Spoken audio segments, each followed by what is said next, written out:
जी अस्सलाम वालेकुम स्टूडेंट्स, कैसे हैं आप सब लोग। उम्मीद है कि खैरियत से होंगे।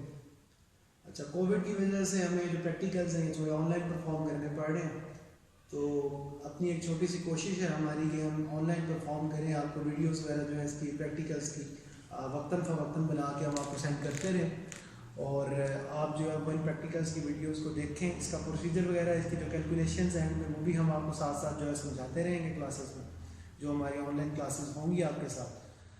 तो आज जो हमने आपके लिए प्रैक्टिकल निकाला है, सबसे पहले वो अक्टूबर-नवंबर 2017 का प्रैक्टिकल है।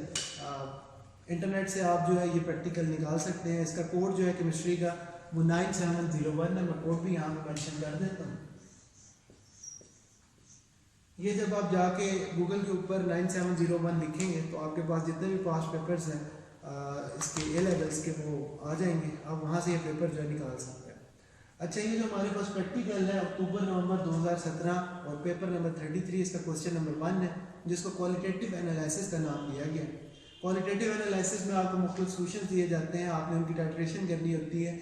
आपने ये चेक करना होता है कि एक सॉल्यूशन का कितना वॉल्यूम जो है दूसरे सॉल्यूशन के साथ वो टाइट्रेट करेगा, तो हमारे पास जो एंड पॉइंट है वो कैसे हम उसको रीच कर सकते हैं, कितनी क्वांटिटी यूज़ होगी दोनों सॉल्यूशंस की।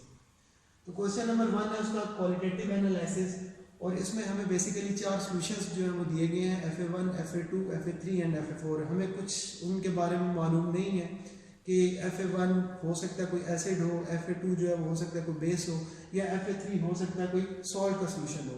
उसके बारे में हमें कंप्लीट इंफॉर्मेशन नहीं है, बस आपको कोड गिवन होंगे वहाँ पे FA1, FA2 and FA3। Procedure, ये जो एक्सपेरिमेंट है इसका वहाँ पे पेपर में लिखा होगा, आपने उसी प्रोसीजर को फॉलो करना है और आपने एंड में जो है वो रीडिंग्स निकालनी है। रीडिंग्स के बारे में पहले भी आपको बता चुका हूँ कि कम से कम 2 डेसिमल प्लेसेस में अगर आपकी इनिशियल रीडिंग जो है 0 से स्टार्ट कर रहे हैं तो आपकी जो रीडिंग है वो 0.00 पॉइंट के बाद कम से कम आपने जो है 2 फिगर्स और मेंशन करनी है उसमें। इसके अलावा डेसिमल प्लेसेस जिनको कहा जाता है वो आपने जो है इसमें मेंशन करनी है। अच्छा, इसके अलावा ये इनिशियल रीडिंग आप हमेशा 0 से स्टार्ट करोगे और उसके बाद जो फाइनल रीडिंग है वो में भी हो सकता है आपकी 26 पे आए, 23 पे आए, तो आपने जस्ट उसको एज इट इज 23 नहीं लिखना, आपने उसको 23.00 लिखना है। कम से कम 2 डेसिमल प्लेसेस आपने जो पॉइंट के बाद वो उसमें जो है मेंशन करनी है। अच्छा, इसके अलावा आप कोई सी 2 अपनी बेस्ट फिट जो रीडिंग्स हैं आप वो निकालोगे, उनका मीन लोगे और जो वॉल्यूम कैलकुलेटेड आपके पास आएगा FA1 या FA2 का वो आपने वहाँ पर उसमें मेंशन करना है। और इसी तरह से एक टेबल आपने ड्रॉ करना होगा जिसमें इनिशियल रीडिंग, फाइनल रीडिंग और वॉल्यूम यूज़, इसके बारे में मैं आपको तफसील से बता चुका हूँ। बाकी इंशाल्लाह हम जब कैलकुलेशंस परफॉर्म करेंगे, जो मैं कैलकुलेशंस की आगे क्लास लूँगा तो उसमें मैं मज़ीद आपको इसकी जो डिटेल है वो बता दूँगा। तो ये 4 सॉल्यूशंस हैं हमारे पास, इनकी हमने टाइट्रेशन करनी है। तो इसको आगे जो है मज़ीद हम कैरी ऑन करते हैं। मैं आपको जो है वो इसका मज़ीद जो प्रोसीजर है वो बता देता हूँ कि हमने कौन कौन से सॉल्यूशन जो है इसमें को कैसे यूज़ करें। जी स्टूडेंट्स, इस प्रैक्टिकल का जो ऑपरेटर्स है हमारे पास एक मेयरिंग सिलेंडर हमारे पास है जिसको हम यूज़ करेंगे। 25 सेंटीमीटर क्यूब इसकी कैपेसिटी है, मतलब 25 सेंटीमीटर क्यूब हम इससे जो है वो मेजर करके सोल्यूशन को हम उसमें जो है वो पोर कर सकते हैं मुख्तलिफ सोल्यूशंस के अंदर, डिफरेंट सोल्यूशंस के अंदर। और यहाँ पे हमारे पास जो है वो 4 सोल्यूशंस मौजूद हैं। FA1 है, FA2 है, FA3 पोटाशियम आयोडाइड, इसका कलर ही बता रहा है। और इसी तरह से ब्लू कलर का जो सोल्यूशन है हमारे पास ये कॉपर सल्फेट का सोल्यूशन है, इसको FA4 का नाम दिया गया। तो अकॉर्डिंग टू द प्रोसीजर सबसे पहले हम जो FA1 है इसको हम पोर करेंगे ब्यूरेट के अंदर। इसके लिए हमने सबसे पहले जो है वो फनल यूज़ करनी है। अच्छा, ऑपरेटर्स का नाम मैं आपको बता दूं, वैसे आपको मालूम तो है ही, ये इसको कोनिकल फ्लास्क कहा जाता है। टाइट्रेशन में बेसिकली ये यूज़ होता है। ये हमारे पास जो ब्यूरेट है इसको ब्यूरेट क्लैम्प कहा जाता है और ये स्टैंड है हमारे पास, ब्यूरेट स्टैंड इसको कहते हैं। ये फ़नल है। अच्छा, जब भी आपने जो है ब्यूरेट के अंदर कोई भी सोल्यूशन डालना है तो आपने ये फ़नल जो है इसको यूज़ करना है। फ़नल के बगैर आप कोई भी चीज़ अगर उसमें डालोगे तो केमिकल हो सकता है आपकी स्किन के लिए हार्मफुल हो, आपके लिए हार्मफुल हो, तो आपने जो है वो उसको डायरेक्टली इसमें पोर नहीं करना। हम जो है ये फ़नल की मदद से इसमें इसको पोर करेंगे। तो सबसे पहले मैं FA1 जो है वो इसको पोर करूँगा ब्यूरेट में। स्टॉप। जी स्टूडेंट्स, ये हमने जो FA1 था इसको 0.0 तक हमने इसमें जो है वो पोर कर दिया। जो आपकी इनिशियल रीडिंग आएगी वो 0 आएगी। तो ये 0 तक, आई थिंक कैमरे का थोड़ा सा इशू है, तो ये 0 तक हमने जो है वो इसको फिल कर लिया है यहाँ पे। अच्छा स्टूडेंट्स, ये हमने FA1 जो था इसको ब्यूरेट में हमने पोर कर लिया। अब इसके बाद हमारे पास FA4 सोल्यूशन है, इसको हम 25 सेंटीमीटर क्यूब इस मेयरिंग सिलेंडर की मदद से हम इसमें लेंगे और इसको हमने कोनिकल फ्लास्क में एंटर करना है। ये 25 सेंटीमीटर क्यूब हमारे पास FA4 का सोल्यूशन है, हमने इसको कोनिकल फ्लास्क में डाल दिया। इसके बाद एक और हमारे पास सिलेंडर है, 10 सेंटीमीटर क्यूब इसकी जो है कैपेसिटी है। इसकी मदद से हम जो है वो जो दूसरा सोल्यूशन है हमारे पास FA3, हम 10 सेंटीमीटर क्यूब FA3 और 10 सेंटीमीटर क्यूब FA2 हम इन दोनों को जो है वो इस कोनिकल फ्लास्क में जो है हम वो पोर करेंगे। स्टॉप करो। जी स्टूडेंट्स, अब हमारे पास FA3 और FA4 है। ये इस 10 सेंटीमीटर क्यूब का जो सिलेंडर है इसकी मदद से हम इसको जो है वो इसी कोनिकल फ्लास्क के अंदर इसको हम पोर करेंगे। ये हमने 10 सेंटीमीटर क्यूब लेना है।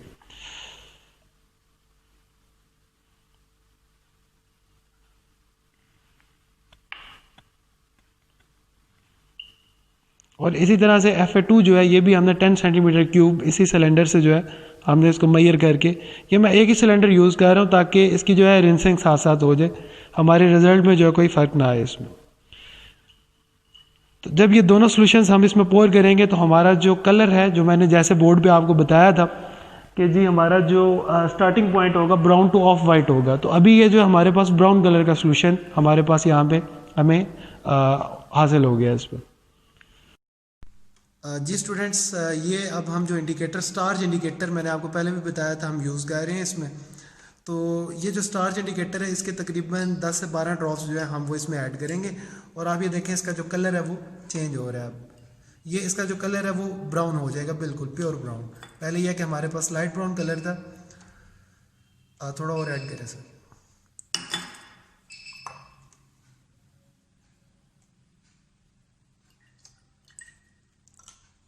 ये हमारे पास जो है ब्राउन कलर का इस तरह से जो है वो सोल्यूशन आता है। अच्छा स्टूडेंट्स, अब हम ये जो हमारे पास सोल्यूशन आया है इंडिकेटर यूज़ करने के बाद, अब हम इसमें जो FA1 ब्यूरेट में मौजूद है वो हम इसमें ऐड करेंगे और हमने साथ साथ ये नोट करना है कि जी हमारी रेटिंग क्या आती है ब्यूरेट पे। वो आई थिंक 22, 23 या 24 समथिंग कुछ ऐसे आएगी आपकी रेटिंग जो है। जब हमने लैब में एक्सपेरिमेंट पहले परफॉर्म किया था तो जो सुपरवाइज़र की जो रीडिंग है, जो मेरी आई है रीडिंग इसमें, वो तकरीबन 23.5 समथिंग कुछ ऐसे थी। तो ये मैं आपको बता रहा हूँ, ये अब हम इसमें ऐड करेंगे इसको ड्रॉप वाइज। एक एक ड्रॉप आपने ऐड करना है, एकदम से जो है आपने इतना इसमें वो इसको ऐड नहीं करना और साथ साथ आप इसको जो है वो टाइट्रेट करते जाओगे। और ये हम इसको ड्रॉप वाइज जो है वो इसमें ऐड कर रहे हैं। अब जो हमारे पास एंड पॉइंट आएगा बेटा इसका, वो ऑफ वाइट कलर होगा। ये स्टूडेंट्स टाइट्रेशन के बाद हमारे पास ये ऑफ वाइट कलर का इस तरह का जो है सोल्यूशन आएगा। और इसके साथ ही आपने जो ब्यूरेट की रीडिंग है आपने वो नोट कर लेनी है कि ब्यूरेट में जो सोल्यूशन FA1 मौजूद था वो कहाँ तक पहुँचा। जी स्टूडेंट्स, ये जो हमने टाइट्रेशन की थी हमारी जो रीडिंग आ रही है वो 21.5 समथिंग कुछ ऐसे आ रही है यहाँ पे। तो इसी तरह से आपने जो है कम से कम 3 रीडिंग्स जो हैं इस एक्सपेरिमेंट की लेनी है और ज़्यादा डिफरेंस आपका नहीं होना चाहिए रीडिंग्स में। अगर एक रीडिंग आपकी जो है वो 21 आई है तो दूसरी जो है वो 21.5 या समथिंग कुछ ऐसे, इतना मेजर डिफरेंस जो है वो आपकी रीडिंग्स में नहीं होना चाहिए। तो ये मेरी जो फर्स्ट रीडिंग थी वो 21.5 आई है। इसी तरह से आप जो है 2 दफ़ा इस एक्सपेरिमेंट को आगे मज़ीद कैरी ऑन करोगे और प्रोसीजर मैं आपको जो ऑनलाइन क्लास है उसमें एक दफ़ा फिर दोबारा एक्सप्लेन कर दूंगा। ये सारी वीडियो का मकसद ये था कि आपको जो है वो इसके प्रोसीजर का थोड़ा नो हाउ हो जाए, आपको आइडिया हो जाए कि हमने इसमें करना क्या। बाकी आप इंस्ट्रक्शंस वगैरह साथ साथ इसकी देख लीजिएगा और जो इसकी कैलकुलेशंस हैं वो मैं आपको ऑनलाइन क्लास में जो है वो साथ साथ बता दूंगा इसमें कि उसमें क्वेश्चन जो है वो आपने उनको कैसे अटैम्प्ट करना। जी स्टूडेंट्स, अब हम इसी एक्सपेरिमेंट के नेक्स्ट पार्ट की तरफ मूव करते हैं। इसकी जो कैलकुलेशंस हैं जो कि किसी भी एक्सपेरिमेंट का मोस्ट इंपॉर्टेंट पार्ट होती हैं।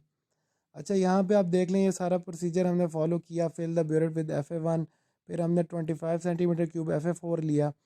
अच्छा, जो सबसे पहले आपने क्या करना है, इसमें जो है वो रफ़ टाइटर निकालना है। रफ़ टाइटर की भी आपने इनिशियल रीडिंग जो है वो लाजमी मेंशन करनी है, वरना जो पेपर चेक कर रहा है उसको ये आइडिया कैसे होगा कि जी आपने इस रीडिंग को जो है वो कहाँ से स्टार्ट किया। तो इसकी एक टेबल की फॉर्म में एक छोटा सा टेबल आपने ड्रॉ करना है और उसमें आपने इसकी इनिशियल रेटिंग, फाइनल रेटिंग और वॉल्यूम यूज आपने रफ़ टाइटर का भी लाजमी मेंशन करना है। उसके बाद जो आप 3 रेटिंग्स लेंगे उसको भी आपने टेबल की फॉर्म में लिखना है, उसमें यूनिट साथ लाजमी मेंशन करने हैं। पॉइंट के बाद कम से कम 2 वैल्यूज़ आपने लाजमी लिखनी है ये जो 7 मार्क्स हैं ये इसी चीज़ के आपको दिए जा रहे हैं, टेबल के, यूनिट्स के और रफ राइटर की इनिशियल और फाइनल रीडिंग। उसके बाद जो दो सबसे करीब तरीन रीडिंग्स होंगी, जो बेस्ट रीडिंग्स होंगी, उसका आपने मीन निकालना है। मीन निकाल के आप देखें कि क्या वैल्यू आती है आपके पास, आपने फिर वो जो है वॉल्यूम यूज्ड आपने उसका लिखना है। फिर इसी तरह से कैलकुलेशंस में जो क्वेश्चन 1 है इसमें हम क्या कर रहे हैं, थायोसल्फेट आयंस जो है इनकी हमने नंबर ऑफ मोल्स फाइंड करने हैं। तो नंबर ऑफ मोल्स का फार्मूला आपको पता है, number of moles is equal to concentration into volume. तो इसकी जो कंसंट्रेशन थी वो 0.150 यहाँ पे हमें गिवन है, ये FA1 की। इसको हम मल्टीप्लाई करेंगे इसके वॉल्यूम के साथ जो हमने फाइंड किया था, डिवाइडेड बाय 1000 करेंगे। 1000 से इसलिए डिवाइड कर रहे हैं क्योंकि हमें आंसर जो है वो मोल में चाहिए। सेकंड क्वेश्चन है calculate number of moles of copper. तो ये दोनों जो है हमारे पास इक्वेशन में अगर आप देखते हैं तो ये 2 मोल्स जो है वो थायोसल्फेट आयंस है और 2 मोल्स ही जो है वो कॉपर के आयंस है। तो ये 1:1 हम इसको सपोज करेंगे। जो आंसर ऊपर आया number of moles sodium thiosulphate ions के और इसके कॉपर के दोनों के सेम होंगे। फिर थर्ड क्वेश्चन में आपने इसकी कंसंट्रेशन फाइंड करनी है कॉपर आयंस की। तो कंसंट्रेशन के लिए वही फार्मूला यूज़ करेंगे, कंसंट्रेशन इज इक्वल टू, ये जो क्वेश्चन 1 में यूज़ किया था फार्मूला उसी को हम रीअरेंज कर रहे हैं। Concentration is equal to number of moles divided by volume. अच्छा, वॉल्यूम में एक चीज़ आप नोट करेंगे, 25 डिवाइडेड बाय 1000 कह रहा है। क्यों कह रहा है? क्योंकि यहाँ पे हम हमारे से ये कंसंट्रेशन पूछ रहा है होल सोल्यूशन की, लेकिन हमने इसका सिर्फ 25 सेंटीमीटर क्यूब यूज़ किया था। तो ये इसके रेशो निकालने के लिए वॉल्यूम के हम 25 को 1000 पे डिवाइड कर देते हैं। नंबर ऑफ मोल्स हमने इसके फाइंड किए थे 3.92 समथिंग इंटू 10 की पावर -3 आ गए थे। इसको डिवाइड करेंगे आपका आंसर आ जाएगा 0.157। फिर इसी तरह से क्वेश्चन 4 है, यहाँ पे calculate the value of x in CuSO4। अच्छा, इसमें आप फार्मूला यूज़ करोगे सबसे पहले number of moles is equal to given number of moles is equal to given mass divided by molar mass. इसी फार्मूले को यहाँ पे रीअरेंज कर रहा है। इसके जो हमारे पास गिवन मास था 32.5 है कॉपर का। ये यहाँ पे क्वेश्चन में मैं आपको दिखा देता हूँ, ये 32.5 कॉपर सल्फेट आयंस है। अच्छा, इसको हम डिवाइड करेंगे इसके नंबर ऑफ मोल्स के ऊपर। यहाँ पे जो क्वेश्चन 3 में हमने इसकी कंसंट्रेशन फाइंड की थी वही असल में इस क्वेश्चन की मोलैरिटी है। तो इस वजह से ये मतलब आप ये कह सकते हो कि इसके नंबर ऑफ मोल्स हैं। तो इसके ऊपर हम इसको डिवाइड करते हैं गिवन मास को। नंबर ऑफ मोल्स पे 0.157 था, डिवाइड करेंगे आपका आंसर आ जाएगा। फिर इसी तरह से आगे आपने इसी कैलकुलेशन को फर्दर मज़ीद एक्सटेंड करना है। ये XH2O ये इसकी वैल्यू आप फाइंड कर रहे हो, CuSO4.XH2O और -CuSO4। CuSO4 कॉपर सल्फेट जो है इसका जब आप MR फाइंड करते हो 159.6 आता है। और जो CuSO4 था .XH2O इसका जो आपने इसके MR निकाला था वो 207 था। इसमें से इसको माइनस करेंगे, वाटर का जो मैस है इसके ऊपर इसको डिवाइड करेंगे। अब वाटर के मैस के ऊपर यहाँ पे इसलिए डिवाइड करेंगे, यहाँ पे देखें लेफ्ट साइड पे XH2O लिखा हुआ है। तो ये X तो हमारे पास जो है वो वही रहेगा सेम जिसकी वैल्यू आपने फाइंड करनी है। H2O का मैस होता है हमारे पास 18, दोनों साइड्स पे 18 को डिवाइड किया जाएगा और हमारे पास एक लेफ्ट साइड पे 18 को इसलिए डिवाइड करेंगे 18 की वैल्यू को हमने ख़त्म करना था। दोनों साइड्स पे जब डिवाइड करते हैं खाली x रह जाता है और राइट साइड पे 47.4 डिवाइडेड बाय 18 तो आपका आंसर जो है वो 2.63 आता है। अच्छा, जब आप ये एक्सपेरिमेंट लैब में परफॉर्म करेंगे मे भी हो सकता है आपकी वैल्यू थोड़ी डिफरेंट आए। मेरे पास यहाँ पे जो है वैल्यू 3 आ रही है, तो वो थोड़ा बहुत एरर की वजह से है। यह है कि कुछ लोगों की जो वैल्यू बिल्कुल एक्यूरेट आती है 5 आ सकती है, 6 भी आ सकती है, लेकिन इससे ऊपर ज़्यादा ऊपर नहीं जानी चाहिए, 10 तक नहीं जानी चाहिए, मतलब इससे करीब करीब ही रहनी चाहिए। अच्छा, यहाँ तक आई होप सो आपको समझ आ गई होगी। बाकी मैं मज़ीद आपको क्लास में भी ये चीज़ें बता दूंगा जब हम ऑनलाइन में आपको पढ़ाऊँगा। अच्छा, उसके बाद ये जो क्वेश्चन इसका पार्ट डी है, इसमें आपने इसका एरर फाइंड करना है। तो मैक्सिमम एरर जो है आप इसका फाइंड करेंगे। इसका जो टोटल वॉल्यूम आपने निकाला था 26.10, इसके ऊपर इसको डिवाइड करेंगे, 0.05 है पॉजिटिव और माइनस भी है इसके साइन, इसका जो साइन है।